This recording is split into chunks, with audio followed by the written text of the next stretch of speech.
제가 붙었습니다. 성전에 올라가는 노래들 중에서 절기가 되어 주의 성전에 올라갈 때 공동체가 함께 부른 그런 찬양이다. 그런 의미겠습니다. 여호와께서 시온의 포로를 돌려보내실 때 우리는 꿈꾸는 것 같았다고 1절은 그렇게 이야기합니다. 언제 이 시온 이스라엘을 일컫는 그런 이름 중에 하나인데 그 포로들이 돌아왔는가? 바벨론으로 포로로 잡혀갔다가 그리고 고레스 왕의 칙령에 의해서 그들이 되돌아왔죠. 그러면서 성전을 짓고 그리고 그로부터 140년 후에는 성벽까지 느헤미야의 인도에 따라 완성함으로써 예루살렘이 회복되는 그 일이 있었습니다. 그런데 4절을 보면 우리의 포로를 남방 시내들 같이 돌려보내소서, 그리고 포로를 회복해 달라는 그런 기도 시가 또 나옵니다. 그러니까 이 1절에 포로로 돌아온 것이 있고 4절에 아직도 돌아와야 될 포로가 있는 것, 이렇게 보면, 그래서 고레스 칙령으로 이스라엘 포로들이 되돌아올 때 이제 여러 번에 걸쳐서 나눠왔는데 크게는 3번을 그렇게 이야기합니다. 처음 성전을 지으려고 왔을 때 그들이 어려웠고, 이제 2번째로 또 돌아오면서 성전을 완성하고 그때 에스라가 귀환하고, 마지막 3번째 또 돌아올 때 느헤미야가 데려오고, 또 그 뒤로도 뭐 여러 번의 이주가 있었던 것 같아요. 그러니까 이 시기의 배경은 아마 에스라 시대로 성전이 완성되었으니까 이제 성전에 올라가는 노래죠. 그래서 성전을 완성하고 그들이 부른 찬양이 이제 그 역사적 배경으로 그렇게 된 것 같습니다. 사랑하는 형제자매 여러분, 우리 인생은 오르막도 있고 내리막도 있고 누가 그렇다고 하는데 이게 아니라고 할 사람 아무도 없습니다. 우리 그건 뭐 너무나 당연한 일이고 그렇습니다. 특별히 오르막이라 생각할 때, 앞에 험한 것이 남아있다고 생각할 때, 내가 지금 가는 길이 참 어렵고 힘들고 외롭다고 생각할 때는 막막하고 부끄럽고 수치스럽고 뭐 그렇습니다. 우리 삶이 이거를 많이 생각해야 되는데, 어려운 일이 원래 늘 있거든요. 어려운 일이 늘 있어요. 그런데 어려운 일이 늘 있는데 이게 왜 있을까 하기 시작하면은 근본적으로 너무 어렵습니다. 그냥 원래 있는 거라고 생각하고 이걸 원래 지나가는 것이라 그렇게 아시면 훨씬 더 편안합니다. 그래서 고 스카펙 박사가 얘기했던 대로 인생은 고통의 바다인데, 고통의 바다라는 사실을 받아들이면 그때 비로소 고통이 사라지고 평안이 온다. 원래 이게 고통스럽구나, 그런 거죠.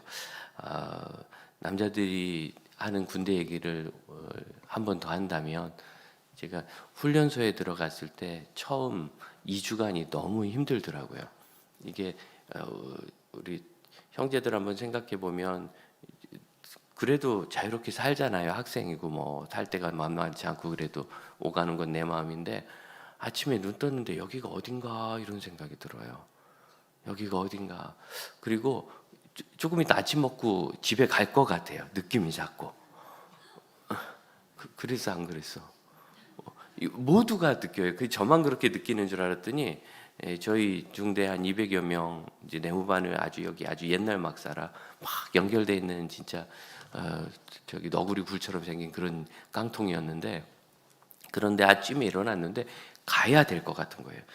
밥 먹으면 갈 것 같고 이게 지금 꿈인가 생신가 싶고 멍하고, 아침에 이제 일어나면 다 불러서 체조를 시키고 청소를 시키거든요. 청소를 하면 울타리 옆에 밖에 큰 길이 보이잖아요. 철조망이 얇아요. 이렇게 제끼고 나가야 될 것 같아요. 그런 게 한 2주 되는데 2주쯤 지나니까 저는 좀 괜찮더라고요. 이제 원래 안 가는 거구나. 이제 한 3년 안 가겠구나. 이렇게 이제 되는데, 그런데 그때까지도 나가야 될 것 같은데 친구들이 있었어요. 동기라고 하는데 이게 이제 전우로 묶어주잖아요. 왜냐면 전쟁 가면 같이 싸워야 되니까 이런 그 우정을 굉장히 강조합니다, 군에서는. 근데 제 동기 몇몇 놈은 한 달 넘게 그런 증세를 겪었어요. 그래서 한 3주 되니까 진짜 나갈 것처럼 그렇게 굴더라고요. 상당히 걱정했습니다. 걔가 나가면 안 되죠. 같이 힘드니까. 그랬습니다. 그런데 이제 원래 안 가는 거구나. 그러니까 비로소 주변도 보이고 여러 가지 상황이 그렇게 고통스럽지 않고 힘들지 않다는, 이제 이 속에서 살아야 되니까 익숙해지는 거죠. 뭐 그런 겁니다. 선교사님들은 어떤가? 선교지 가면 처음에 너무 좋대요. 너무 좋고 그러셨어요, 선교사님? 나는 선교 체질이야. 여기가 나면 딱 맞아. 예.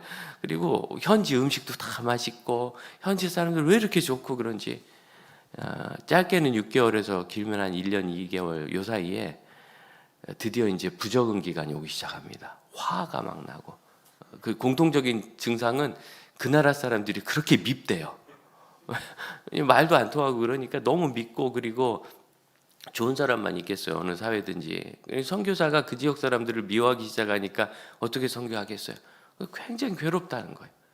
괴롭다가 그 고통의 시기가 끝나는데 보통 1년 반 정도 걸리는데 그 끝나는 증세가 뭐냐? 징조. 이렇게 끝났다는 증거 몇 가지가 있어요. 너댓 가지. 그 중에 제 눈을 사로잡힌 게 뭐냐면 농담이 회복된다였어요. 농담을 할 수 있게 됐다는 거예요. 이제 농담을. 고통스러운 일이 있을 때 농담을 빨리 하시길 바랍니다. 그러면 이제 거기 적응한 거예요. 원래 그런 거예요. 가정의 어려움을 겪는 이유를 최근에 어느 학자가 뭐 늘 알던 얘기인데 그게 또 이 시대에 잘 맞는 것 같아요. 가정의 어려움을 겪는 큰 이유 중에 하나가 가정이 행복하고 막 재밌고 그런 데라고 생각해요. 그냥 가정은 그냥 가정이래요. 행복해야 되는 생각을 버려야 돼요. 그냥 행복하긴 할 건데 이게 행복이 뭐냐가 문제죠. 돈 걱정 없고 애들 잘 크고 아픈 사람 없고 그런 행복이냐? 돈 걱정 없고 애들 잘 크고 아픈 사람 없는데 우울증 걸리는 사람은 뭐지요? 그럼 이제 사람마다 행복의 기준도 다르고 그리고 제일 중요한 거 여러분 뭐가 행복해요? 재미있는 거 말고 재미있는 거 노는 게 다 좋아하지 뭐 놀면 재밌지. 그렇다고 대학 떨어진 애들이 붙은 애보다 행복한 걸 좀 본 적 없어요. 뭐가 행복한 거예요? 이 행복에 관한 정의를 우리가 명확히 가져가야 돼서 코로나 한참 심할 때 행복에 관한 그 하버드대 연구를 기초로 해서 우리가 행복을 여러 주간 탐구하지 않았습니까? 근데 정말 다른데 공통점으로 아주 너무 중요하고 기본적인 가치가 사람들과의 관계가 좋으면 행복감이 높다는 거예요. 사람들과의 관계가 좋으면. 그래서 결국 관계라는 거예요. 가족 관계. 그러면 가정이 행복하려면 가족끼리 사이 좋으면 행복한 거지. 다른 어떤 부대적인 조건이 있어야 되는 게 아니에요. 참 집 살 때 말이죠. 이 집이 굉장히 큰 재산이잖아요. 이 집 살 때 전 안 사봐서 모르겠는데 그때까지 그저 말할 수 없는 고통. 그리고 그걸 사고 나면 그렇게 좋은데 얼만큼 좋냐 그랬더니 1년 좋다 그러대요. 사부시님 그렇습니까? 그래서 그런 말 있잖아요. 1년 행복하고 싶으면 집을 사고 한 달 행복하고 싶으면 차를 사고 한 3일 행복하고 싶으면 옷을 사고 평생 행복하고 싶으면 예수님 만나라 그랬는데 여러분 표정 보니까 그게 맞는지 틀린지 모르겠어요. 예. 그게 계속 좋지 않다는 거예요. 그러니까 집을 사야 하면은 내가 행복할 것 같다는 목표가 있으니까 샀으니까 이제 행복하구나. 그 좋고 계속 다니다 보면 익숙해지는 거예요. 그럼 집으로는 느낌이 안 오지만 스마트폰 하나씩 사잖아요. 새 폰 바꾸면 좋지 않던가요? 그거 떨어뜨리면 깜짝 놀래고 요새는 떨어지면 아직도 안 망가졌네 이러고 쳐다봐요. 좀 오래되면 바꿔야 되는데 무엇을 조건으로 가지고 우리가 행복할 수 있는가? 그런데 사실은 행복해야 된다고 생각하면은 늘 행복에 대해서는 우리가 부족감을 갖기 때문에 우리 인생도 우리 가정도 내 삶도 이렇게 만족이 되지 못하는 거예요. 우리 인생도 내 가정도 내 삶도 만족이 되지 못하는 거예요. 그래서 우리 가정은 뭔가 문제가 있다. 집을 못 샀기 때문이다. 돈을 많이 벌지 못했기 때문이다. 시가나 친가나 뭐 이쪽 남편 집이나 여자 집이나 누가 부모님 누가 뭘 좀 했기 때문이다. 아이가 공부를 잘 못하기 때문이다. 말썽을 부리기 때문이다. 아기를 아직 갖지 못했기 때문이다. 뭔 종류의 불행의 이유를 잔뜩 가지고 있는데 정작에는 조금만 생각해 보면 그 문제가 해결된 집은 정말 그렇게 무한 행복하신가? 아무 문제 없는가? 불편한 게 여전히 집에도 남아 있고 예수 믿어도 불편한 것이 우리 삶에 남습니다. 그리고 원래 삶은 그런 거예요. 그래서 하나님이 천국과 영생을 주시는 겁니다. 그것은 이 땅 안에서 완전히 이루어지지 않는 거죠.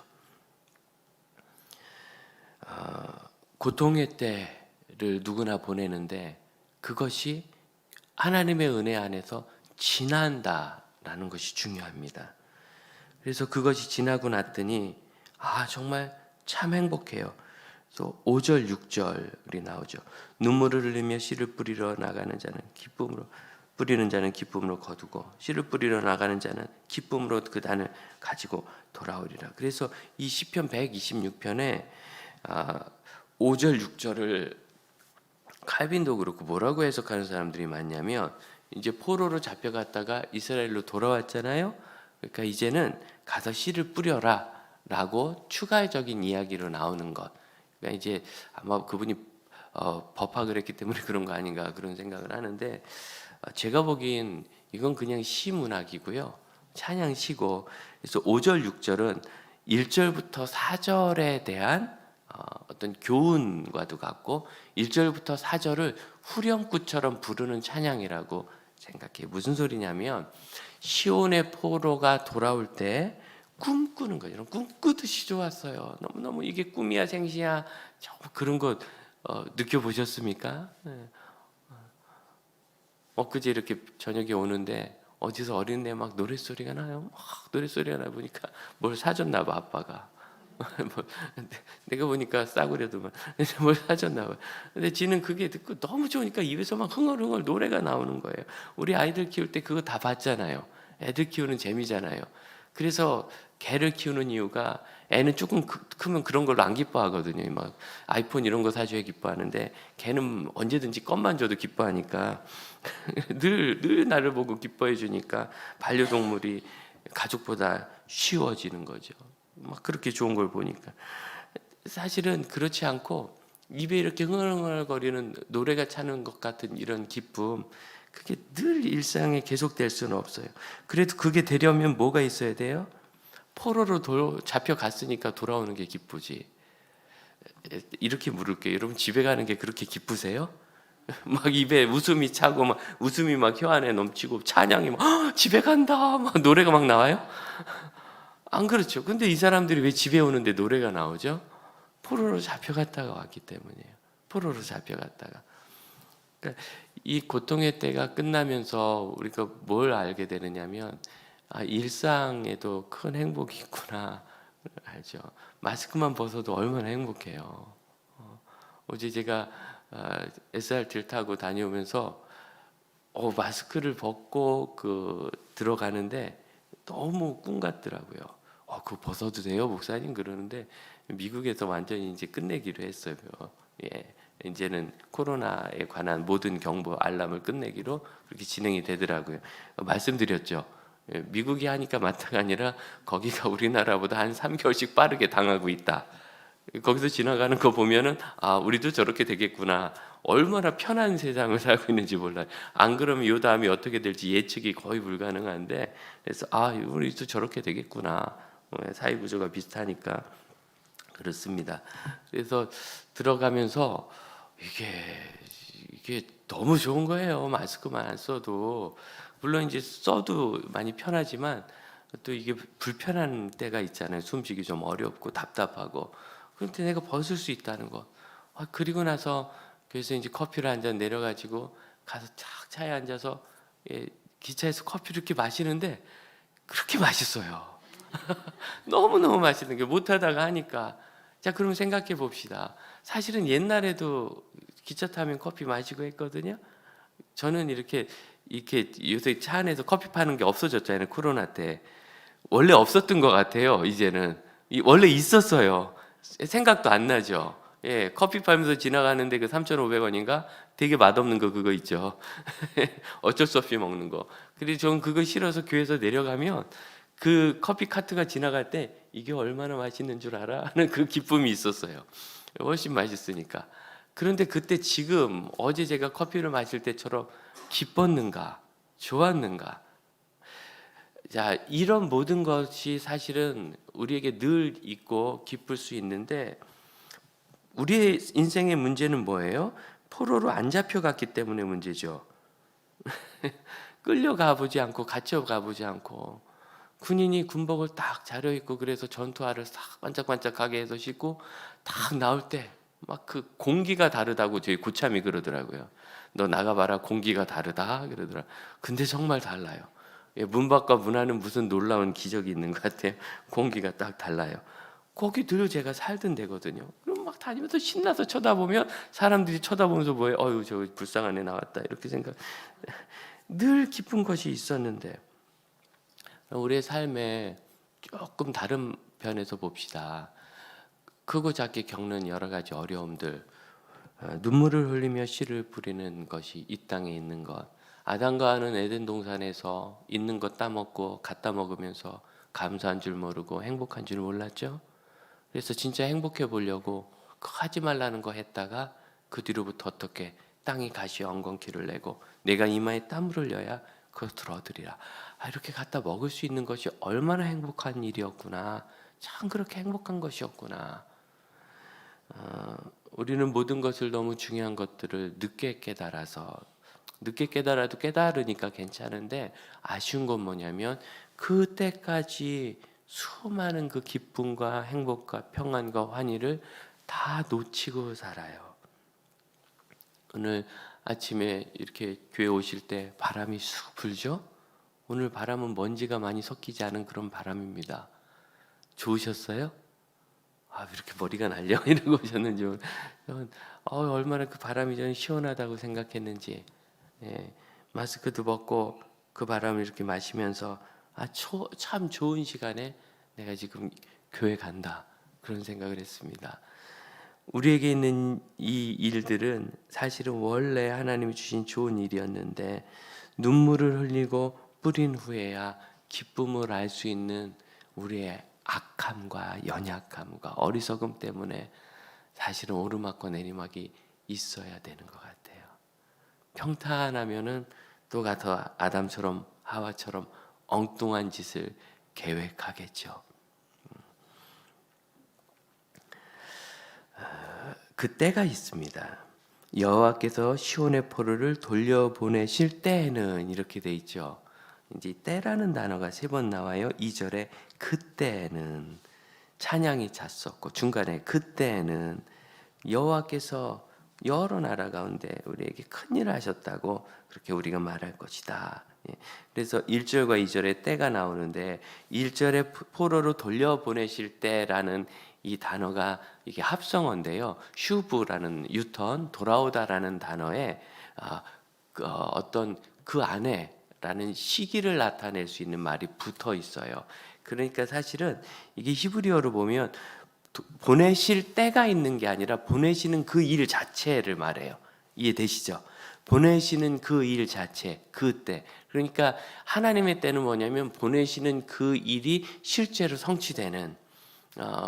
성경을 읽으면서 구약을 보면 이렇게 하시리라, 이렇게 하시리라, 이렇게 하시리라 계속 예언의 말씀을 이렇게 말씀하시는데 그것이 실제로 하나님이 하시는 일로 성취가 이렇게 되는 그때. 그것 그리고 그것을 2절에서는 그때를 되돌아보면서 생각하게 되었다 지난 다음에 그리고 4절은 우리에게 남방 시내들 같이 돌려보내소서 하면 돌려보내는 그 일의 때가 또 있겠죠. 그래서 여긴 감추어진 때가 하나 있는 거예요. 과거에 하나님이 우리에게 하신 그 일의 때를 지금 생각해보고 앞으로도 하나님이 더 하실 그 때를 기대하면서 구하고 찬양하고 있는 겁니다. 그러니까 이 때라는 건 어떻게 되느냐면 과거로부터 지금까지 하나님이 사랑하시고 역사하신 그 때를 지금 생각하고 그럼 그땐 좋았지. 그리고 여기서 많은 게 아니라 앞으로는 어떨까 하는 때를 또 소망하셔야 합니다. 우리 교회가 너희 자녀들은 예언할 것이요 너희 젊은이들은 환상을 보고 너희 노인들은 꿈을 꾸리라 하셨던 요엘서의 말씀 사도행전 2장에 반복된 이 예언의 말씀을 우리가 믿고 신뢰할 때 늘 말씀드리지만 그 말이 그 말이라고. 자녀들이 예언할 것이요 이 예언이라는 이 단어는 언제든지 하나님의 뜻을 그의 입에 말하는 것을 말해요. 예언은 미래의 일을 알아맞힌다는 게 초점 있는 게 아니라 하나님의 뜻을 선포하는 이야기하는 거든. 하나님의 뜻을 말로 이야기하는 것이 예언이고 하나님의 뜻을 눈으로 보듯이 소망 갖는 게 이게 비전이에요. 환상을 보고 비전이라는 단어고요. 너희들은 꿈을 꾸리라. 하나님의 그 뜻을 머릿속으로 생각하고 기뻐하는 게 이게 꿈입니다. 그래서 사실은 하나님의 뜻이라는 것을 어린 세대는 입으로 선포하고 젊은 세대는 눈으로 보듯 나가면서 성취하고 그리고 노인 세대는 그걸 마음속에 생각하고 행복해지는 사실은 똑같은 거거든요. 똑같은 거. 그래서 그러면 그 세대 안에서 보면 노인들 이야기를 합시다. 어떻게 하나님의 뜻을 우리가 생각하고 꿈을 꾸는가? 그 꿈 같은 것이 예전에 이루어졌던 적이 있거든요. 그 이루어졌던 것을 앞으로도 하나님이 그렇게 하실 걸 생각할 때 꿈이 되는 겁니다. 그러니까 하나님의 때라는 것은 막연한 미래의 어떤 시점, 미래에 대한 나의 열망으로부터 출발하면 욕망과 절망에 사로잡히기가 쉬워요. 처음에 말씀드렸듯이 가정이 불행한 이유는 가정은 행복해야 된다고 생각하기 때문에 사실은 행복이 뭔지 정의도 안 해놓고 가만 생각해 보세요. 행복에 대해서 가정의 행복에 대해서 내가 생각도 계속 바뀌고 있고 욕심은 더 커가고 있지 않아요? 생각도 계속 바뀌고 있고 욕심은 계속 커지고 있어요. 그렇기 때문에 행복해야 돼라는 이 규정처럼 가정을 공격하는 것이 없고 그건 나에 대해서도 똑같습니다. 내가 어떻게 잘 돼야 돼? 어디까지가 잘 되는 거죠? 이 이야기를 하는 것이 나를 굉장히 해쳐요. 이렇게 돼야 되는데 내가 못 됐으니까 그것 때문에 불행하고 어렵고 그런 거죠. 그런데 바꾸어 가보세요. 나는 어떻게 될 것이냐면 과거에 하나님께서 내게 주신 은혜가 있고 그때를 지금 그 은혜 주시는 그때를 지금 생각해 볼 때 그때는 우리의 입이 웃음이 가득하고 찬양이 찼었도다. 왜? 지금은 이제 그 정도로 만족을 못해요. 만족을 못해요. 북한에 있는 김정은 씨의 고민이 그거잖아요. 옛날에는 미사일만 하나 쏘면 막 남한에서 뉴스 도배되고 막 대화하자고 그랬는데 지금은 막 10개를 쏴도 뭐 또 쐈네 이러고 넘어가니까 자극으로는 해결이 안 되니까 과거에 있었던 그 일을 아주 과거로 가보세요. 40년 전에 50년 전에 60년 전에 그때 까만 막대 사탕 하나 갖고 되게 행복하셨잖아요. 기억나세요? 그 까만 막대 사탕 지금 주면은 갖다 버리는 거 그거 나무젓가락에 이렇게 구워가지고 그것도 왜 꼭 와루바시에 끼워서 줬는지 나무젓가락에 그 빨아먹고 다니고 이렇게 그거 하나 갖고 제가 10개 드릴 수 있는데 행복하시겠어요? 그때처럼? 과거의 것을 생각하는 건 뭐냐면 하나님이 언제든지 우리에게 하나님의 일을 하시고 행복을 주시고 우리의 필요를 채우신 것이라는 과거의 기억이에요. 그동안 우리가 그때 받았던 은혜가 감사했고 하나님이 우리를 통하여 하신 일이 감사했고 실제로 하나님이 역사하셨어요. 그렇다면 이제 미래를 볼 때는 하나님께서 그와 같이 우리에게 하시는 일이 또 있으리라라고 이야기할 수 있어요. 왜? 역사는 오르막내리막이 있으니까. 그럼 이 시점에서 이 관점에서 5절과 6절을 본다면 눈물을 흘리며 지금 눈물을 흘리며 씨를 뿌리는 일은 요 다음에 기쁨으로 단을 가지고 돌아올 것이라는 확신이죠. 1절에 포로로 잡혀간 그때 그 일로 인하여 이스라엘이 회복되고 포로로부터 돌아온 다음에 이스라엘의 변화가 하나 있다면 우상 숭배를 극단적으로 거부해요. 그래서 로마와 전쟁을 불사할 정도로 그들이 우상 숭배를 거부합니다. 굉장히 큰 변화입니다. 그 변화를 이루기까지 나라를 잃고 포로로 잡혀가는 고통을 겪었지만 그 변화를 통하여서 그들이 하나님의 말씀과 율법에 대한 분명한 헌신을 할 수 있게 되었죠. 마찬가지로 우리가 지금 이 눈물을 흘리며 씨를 뿌리러 나가는 이 일을 눈물을 흘리며 그래서 씨를 뿌리는 이 일을 이것이 지나간 다음에 하나님께서 되돌려 보내시는 일이 있다고 믿을 수 있습니다. 여러분 이 회복은요 항상 필요해요.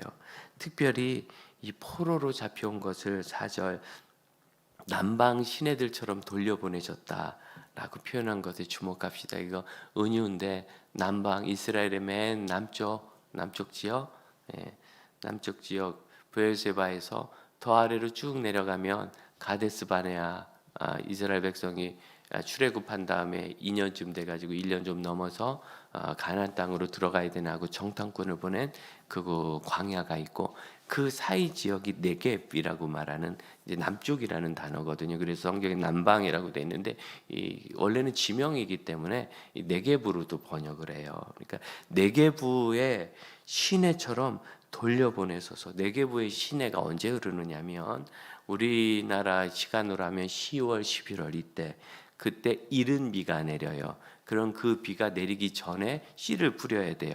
그래야 비가 내리면 이게 발화를 하잖아요. 그래서 씨를 뿌렸는데 그때마다 비가 이른 비가 딱 적절하게 와야 되는데 안 오면 어떻게 될까요? 이 씨가 땅속에서 다 말라 죽어요. 그럼 이제 흉작이 오는 거예요. 이른 비가 내려야 이게 이제 거둘 수 있고, 이렇게 뿌린 밀이죠, 소맥을 4월 정도에 거두면 그때 늦은 비가 옵니다. 그때 맞추어서 또 다른 씨앗들을 다 뿌리고, 그럼 그걸 6월 이후로 이렇게 또 거둡니다. 6월까지.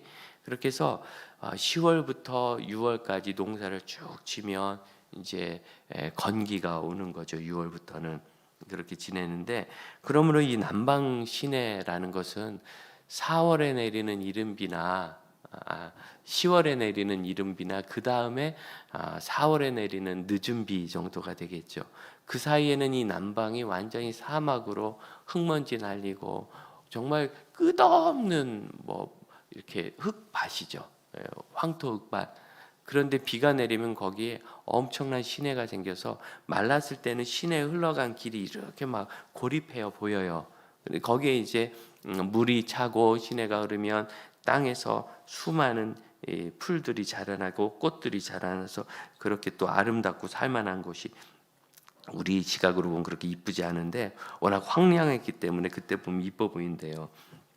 됩니다. 그러니까 이 남방 시내라는 것은요, 생명을 말해요. 죽은 땅에 꽃이 나고 싹이 나고 이런 거, 꽃이 피고 열매가 맺는 생명. 그러니까 포로로부터 돌아오는 것이 우리가 사실은 생명과 같아요. 포로로부터 돌아왔으니까 생명이다. 이거 잘 보셔야 되는데 사실은 그렇지 않습니다. 그냥 거기서 사는 건 훨씬 낫습니다. 이스라엘은 완전 변방이고요. 요새 느헤미야 새벽에 말씀 볼 때 보지만 예루살렘 성을 회복한 다음에 어떻게 했느냐, 거기 아무도 안 살려고 하거든요. 그래가지고 제비를 뽑아서 거기 살 사람들을 정해야 됐어요. 각 곳에서 10분의 1씩은 여기로 들어와서 살아라. 그럼 19매 군은 거기 살면 되니까.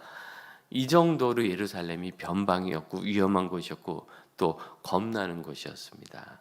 거기 얼마나 많은 사람이 죽었습니까? 바벨론 전쟁 때. 그런 땅이에요. 그러니까 사실은 이분들이 돌아오는 것이야말로 고통인 겁니다. 힘든 거예요. 이미 140년이나 지나서 느헤미야 때는 140년이면 기억도 안 나는 겁니다, 여러분. 지금으로부터 계산하면 언제예요? 1870년 아니에요. 80년. 1880년에 들어가서 살고 싶으신 분. 너무나 옛날이고 이미 끝났고, 그리고 그들이 포로로 잡혀갔지만 살아있는 사람들은 유대인들 하나님 은혜 가운데 어디 가서든지 제목하잖아요. 우리나라 사람들처럼.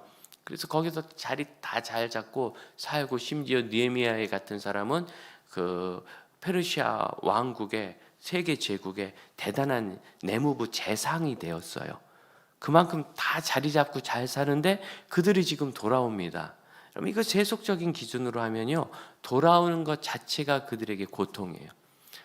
예루살렘으로 되돌아가는 것 자체가 막막하고, 살 거면 그 세계의 수도인 파사와 그리고 수산 같은 그런 데 살아야지. 지금 잘 살고 있는 곳, 왜 그 땅을 버리고. 그리고 그때 바벨론 이후로 페르시아까지 그쪽에 수로를 잘 뚫어가지고 그쪽 땅이 굉장히 발전하고 농사도 잘 되고 그런 곳이었습니다. 그런데 이런 황량한, 그것도 남방이라고 번역했잖아요. 네겝으로. 그런데 그 시내 같은 유대인들이 되돌아와야 거기에 생명이 있는 겁니다. 그 땅의 이유예요.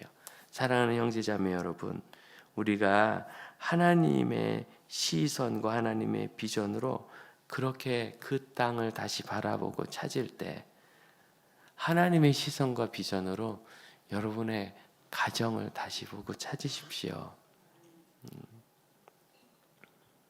하나님의 시선으로 우리의 일상과 우리의 삶을 다시 보고 자녀들을 다시 보십시오.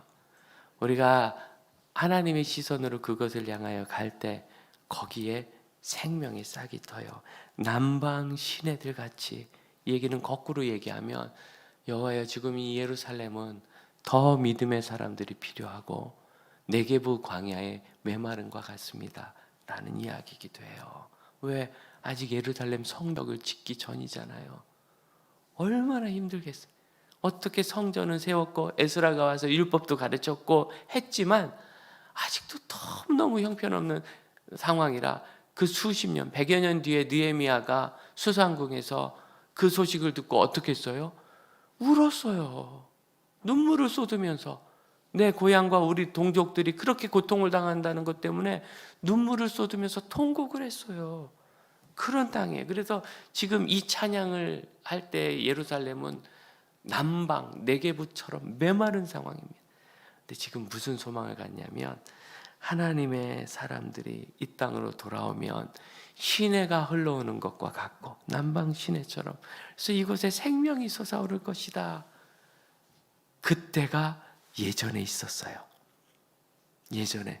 그래서 그들이 포로로 오기 전에는 예루살렘에 성전도 없고 하나님 언약의 도시가 완전히 황폐화됐지만 그렇게 돌려보내니까 드디어 성전이 서서 그런 일이 한 번 있었는데 주여 앞으로 또 그렇게 하실 줄로 믿습니다. 그래서 눈물을 흘리며 씨를 뿌리듯이 지금 살아야 되는 거예요. 언제? 하나님이 그 포로들을 되돌려 보내실 때까지, 하나님이 그 포로들을 다시 보내실 때까지, 하나님의 손이 우리에게 다시 올 때까지. 함께 묵상합시다. 우리 지금까지 믿음 가운데서 하나님의 은혜를 하나하나 경험했었잖아요. 그것 때문에 우리가 얼마나 행복하고 잘 되었었습니까? 그런데 왜 또 다시 이렇게 어렵대요? 이 다음에 있을 하나님의 은혜의 손길을 기대하십시다. 우리가 하나님 앞에서 겸손하여서 아담과 하와보다 더 낫지 않다는 것을 깨달아야 되고, 하나님께서 우리를 다시 이렇게 도전하고 채근하실 때 두 가지를 봅시다. 어떤 이는 울며 씨를 뿌리기보다는 울고 분노하고 결국 서로를 망치고 끝장내버립니다. 어제 방송하면서 열심히 헌신하신 분들 중에 적지 않은 분들이 자녀 문제였죠. 고통당하고 그런 것. 하나님이 우리를 움직이시는 마지막 지렛대가 자녀라는 걸 알아야 됩니다. 내 목에 칼이 들어도 움직이지 않겠지만 자녀가 흔들리면 버티는 사람, 그 사람 정말 아주 근본이 문제 있는 거죠. 그런 사람 없어요. 보통의 정상적인 사람, 웬만큼 문제가 있어도 자녀가 흔들리면 우리 삶을 움직이는 지렛대죠. 그 고통의 때를 대할 때 믿음을 고백합시다. 하나님을 의지합시다. 하나님의 역사와 손이 그 안으로 들어가야 거기에 생명이 솟아요. 그때까지 우리가 그것을 찾고 방문해야 돼요. 그래서 똑같이 그런 고통 속에서 자녀에 대해, 우리 삶에 대하여 어떤 이는 믿음을 고백하며 하나님을 의지하고 뿌립니다. 씨를 뿌립니다. 심습니다. 무엇을 심습니까? 여전한 믿음의 일을 심지요. 어제 제가 방송하면서 다시 확인한 당연한 결론은 이거였어요. 자녀 문제가 있기도 하고 삶의 고통이 있기도 하고 하지만 하나님의 역사가 일어날 때까지 울면서 끝없이 뿌리는 사람은 결국 거두더라. 지금 이 시편은 그것을 우리에게 보장하고 있고, 그러므로 여러분, 이 모든 기쁨은 믿음의 기쁨이라는 것을 아시고, 믿음 때문에 오는 행복이에요. 믿음은 그 자체가 이미 과거로 인하여 그리고 미래의 소망으로 인하여 행복입니다. 우리 함께 합심하여 동성으로 기도합시다. 주여, 저희가 참된 믿음과 하나님의 은혜와 보관에 거하기를 원합니다. 기도하겠습니다. 여호와께서 우리 이 남방 사막과 같은 저의 삶을 생명과 기쁨으로 피어가시는 것을 온전히 보게 하여 주옵소서. 주여, 언제 저희가 웃었는지요? 참된 기쁨과 행복을 언제 누렸는지요? 여호와께서 시온의 포로를 돌려보내시는 우리를, 하나님께서 저희의 메마른 삶에 오셔서 저희의 메마른 삶에 비를 주시고 그 메마른 광야를 난방의 시내가 흘러오는 것처럼 적셔주시고 그 시내로 인하여 생명의 싹이 트게 하시고 꽃으로 채워 저희 생을 주셨습니다. 하나님, 그때 저희 입에 웃음이 있었고 혀에는 찬양이 가득했습니다. 주님, 여호와께서 우리를 위하여 큰 일을 행하셨던 그 기쁨, 주님, 그것을 지금 다시 돌아보며 하나님께서 이후에도 그 일을 하실 것을 기대합니다. 저의 삶은 너무나 연약하여 지금 현재 있는 대로는 계속 평안할지도 계속 기뻐할 줄도 모르며 절망하고 좌절하며 두려운 눈과 마음으로 쫓기듯 삽니다. 그러나 하나님은 하나님인데 하나님의 일을 꼭 하시는 것을 저희가 그동안 보았으니 이후로도 저희를 도와여 하나님의 일을 이루어 주시옵소서. 이후로도 하나님의 영광을 보게 하여 주시옵소서. 오 하나님, 저의 눈이 바뀌어 하나님의 눈과 하나님의 시야를 갖기를 원합니다. 인도하여 주옵소서. 기도하겠습니다. 믿음 안에 구합니다. 주님, 지금 몸이 아픈 우리 형제자매들을 불쌍히 여기시옵소서. 그러나 주님, 돌아보면 저희 과거에도 아픈 이들이 나았고 기적이 있었고 또한 아픈 중에도 자신의 삶을 잘 하나님 은혜 가운데서 케어해 나갔습니다. 사는 동안 건강이 목적이 아니고 하나님의 나라와 영광이 참된 목적이어서 그 시기까지도 은혜 안에 지날 수 있는 믿음의 사람들 되게 하여 주옵소서. 그 때를 생각하고 미래 강건한 때를 소망하는, 일어날 것을 소망하는 믿음의 형제자매들이 되어 현재를 보이지 않지만 보는 것처럼 사는 믿음으로 잘 지나게 하옵소서. 경제적 고통이 있습니다. 주여, 불쌍히 여기시고, 그러나 우리 누구도 우리 과거의 조상들처럼 가난하고 고통스럽지 않다는 것을 기억하며 지금 이런 어려운 가난 속에서도 우리가 사회생활하고 가정생활하고 자녀를 양육하고 살 수 있다는 것에 감사하며 하나님께서 이후에 더 놀라운 회복과 힘을 주실 것을, 그 과거를 통하여 미래의 믿음을 지금 살아가게 하여 주옵소서. 사회적 관계 여러 가지 가정 속에서 연약함을 겪는 형제자매들이 있습니다. 주여, 방황하는 자녀들이 회복될 줄로 믿습니다. 이전에 주님께서 하셨으니 이후에 그 일을 하실 때까지 죄가 계속 씨를 뿌리게 하옵소서. 지금 답이 보이지 않아도 더 씨를 뿌리러 나아가게 하여 주옵소서. 씨를 뿌릴 곳이 마땅치 않더라도 찾아서 뿌리게 하옵소서. 그래서 그것을 기쁨으로 가지고 돌아올 것을, 여호와께서 남방의 시내를 흐르게 하셔서 우리 남방 내배구가 같이 메마른 생이 다시 꽃피게 될 것을 기대하며 그렇게 사는 믿음의 형제자매들 되게 하시고 그 믿음으로 참된 행복을 경험케 하옵소서. 주 앞에 예물을 올려드립니다. 하나님 앞에 자기 삶을 고백하는 10의 1조를 받으시고 선교와 감사의 예물을 제목마다 받으시며 하나님이 주시는 은혜를 삼하는 영혼마다 하나님 주시는 치유의 능력을 늘 경험하게 하시고 과거의 은혜를 생각하며 미래의 믿음을 고백하고 그 믿음이 현재 행복이 되는 참된 자녀들 되게 하여 주옵소서. 주님 명하신 기도를 함께 고백하오니 하늘에 계신 우리 아버지여, 이름이 거룩히 여김을 받으시오며 나라가 임하시오며 뜻이 하늘에서 이루어진 것 같이 땅에서도 이루어지이다. 오늘 우리에게 일용할 양식을 주시옵고 우리가 우리에게 죄 지은 자를 사해 준 것 같이 우리 죄를 사하여 주시옵고 우리를 시험에 들게 하지 마시옵고 다만 악에서 구하시옵소서. 나라와 권세와 영광이 아버지께 영원히 있사옵나이다. 아멘.